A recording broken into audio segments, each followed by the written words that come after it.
আবারও আওয়ামী লীগের ঝটিকা মিছিল, কার্যক্রম নিষিদ্ধ আওয়ামী লীগের 2 সাবেক সংসদ সদস্য সহ 13 জনকে গ্রেপ্তার করা হয়েছে।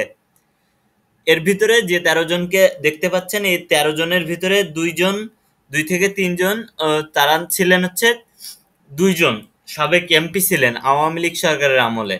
সন্ত্রাস দমন আইনের আওতায় কার্যক্রম নিষিদ্ধ আওয়ামী লীগের সাবেক 2 জন সংসদ সদস্য সহ সহযোগী সংগঠনের 13 নেতাকর্মীকে গ্রেপ্তার করেছে ঢাকা মহানগর গোয়েন্দা পুলিশ।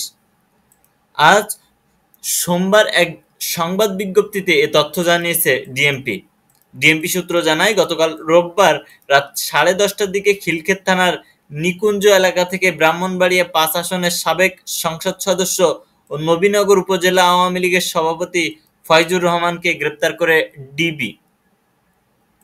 তো এই যে এর ভিতরে মানে এমপিরাও কি পরিমাণে হয়ে গেছে যে তারাই এটা উদ্বুদ্ধ করতেছে আর কি।